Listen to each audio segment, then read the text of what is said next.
It was a great night, Mike. No question about it. There was a lot to take in. It's one of the reasons that it's enjoyable to be a part of this with, with all that goes on and then the intense competition. It was great all around. Well, overall, let me ask you first about Kobe, because as I said, I think people went to the game last night to see Kobe, and I don't think there's any shame in that. I think, when you have a great player and he's making his farewell tour, you want to see him one final time, and he's from there. I don't think there's any shame to say people bought tickets to see Kobe Bryant more so than maybe their own team. But your recollection over the years of Kobe and the competitive, I thought he said something afterwards where the Philly came out in him, and then it kind of caught up to him when they played in the finals when he said, "We want to rip your heart out." He said, "That's just me being from Philly." I thought that was pretty cool. But over the years, Tom, calling Kobe's games and the competitor that he is. Well, it's interesting, Mike. We're in New York. I'm on the bus. I'm getting ready to go to the game, and I met somebody today from L.A., and I said, "Oh, you beat our team last night." And then I met the husband as well, and he came forward, and he's a Lakers season ticket holder, and he wasn't a Kobe fan. And I said, "Oh, interesting. Why is that?" And he sat 3 rows behind the Lakers bench, and he just brought something up with a story about Kobe's competitiveness, and we all applaud that and everything. But when you hear this, oh, right, there was that whole side of him, and that is he used to scream at Pau Gasol. Yell. Look what he did to Dwight Howard. And I think sometimes in American sport we think that's great, and, and sometimes that was over the top. Oh, he just wanted to win. But, he wasn't always a gracious winner, if you will. But having said that, you said talk about calling his games, he was unbelievable. I think the most interesting thing he said was before the game, was an 11-year-old, he participated in the Baker League, and he named some players like Rashid and Donnie Carr, who played LaSalle, and Kobe was overmatched. He went a whole summer, 7 years old, and didn't score a point. And that fueled the drive, and he said, I used that. These guys, they create chips on their shoulders to allow them to compete. Jordan did it. A lot of great athletes do it. A lot of guys have it naturally because they grew up in a situation that wasn't ideal, and that's how they learn how to survive, both in athletics and in life. But for Kobe, it was no question an athletic drive. He was an incredible player, and I thought the last night he showed a lot of class, how he handled himself. He's definitely grown up quite a bit, and I thought it was really cool how he started the game banging those threes to the top.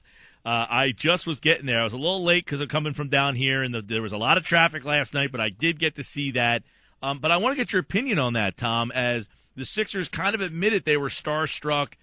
But you mentioned Kobe growing up. I felt that the Sixers grew up a little bit there, that here's a guy, Kobe, starstruck, it's his night. He got hot early. The Sixers were down early, but they got past that and ended up winning that game pretty handily. I thought that was an interesting moment for the franchise.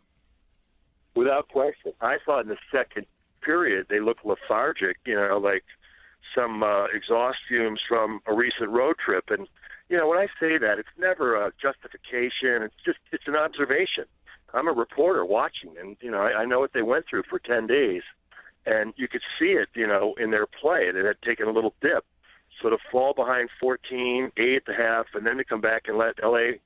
just 30 points, they got some good players. Jordan Clarkson, man, I don't think people realize how good he is. At one point during the course of the game, I said, the Lakers should let this guy take over.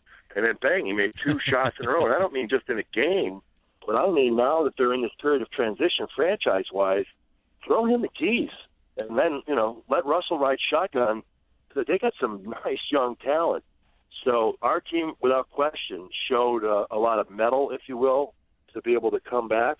And the beautiful thing about the NBA, good or bad, it's shown me time again. We're going to the world's most famous arena, and you got to do it there as well. That's tonight. You can hear the game on 97.3 ESPN tip-off at 7:30. Brett Brown said that they want to get greedy. They want to get on another streak. A lot of the players. Did you feel, Tom, that it almost looked like young kids' jubilation, that the weight of the world got lifted off them last night? How bad did these kids, and you say kids because most of them are, really yearn to win an NBA basketball game, some of which who have never done it, including Okafor, who's been in the news for a lot of bad reasons, but for him and those guys last night? Well, I can't speak for the guys, but I would imagine that, they get it. You know, they walk around, and it starts to become part of the national sports dialogue because you're on the threshold of breaking records.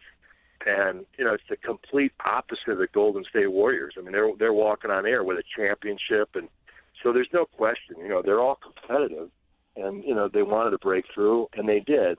And now, yeah, that record is still up there with a 1 and an 18. So it's great to get a win, but now you got to get back up there and try to get, for the record anyway, for these guys, some measure of respectability, and because they've been close.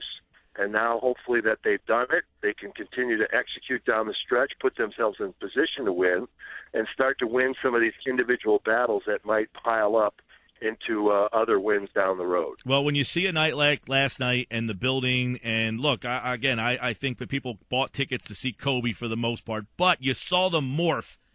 Somewhere in the middle of that game, they became fans again and, you know, beat L.A., and, you know, they were into the game. It makes you yearn for good basketball to come back to Philly, and that's a night where it makes you really hope that everything is going in the right direction. Well, without question, Mike. I mean, certainly, you know, when you see it, when you're there at 5, whenever the doors open, even before that, because Kobe had a press conference at 5 o'clock, you can tell by the media throngs. But then when you go inside, and by that I mean the lower bowl, because I'm back with the coach for a while, and it's incredible to see you come out and you're like, oh, right, I forgot. This is what it's like. And in a general sense, too, with the crowd and the frenzy and the energy, it's great. That's why we go to professional sporting events. I mean, the Eagles, for years, it's an unbelievable atmosphere in which to take on competitive sport. That's why we go see Bruce Springsteen. It's just way beyond sitting on your couch. And that's why, you know, live content, if you will, is always going to be the top of the game. Well, obviously, while we have you, Tom, you'll call the game tonight. Jalil's been in a lot of hot water lately. The video today, I don't know if you've seen it, but it's not good. I don't know if it's been handled or not, but here's a young kid, and people talk about not having veterans around. Is this something, the bumps in the road that come with what is going on with the 76ers right now? Well, it's not really my place to say. I don't know what you're talking about with the video. You know, I'm trying to get ready for a game. It's unfortunate. I think he'll handle it and get better. He's been you know, really good around us. I don't know exactly what's going on, but it's going to be handled internally. And you know, it's a public embarrassment for him. And I know that when you're 19 years old, you know, you got to learn on the fly when you're in this position.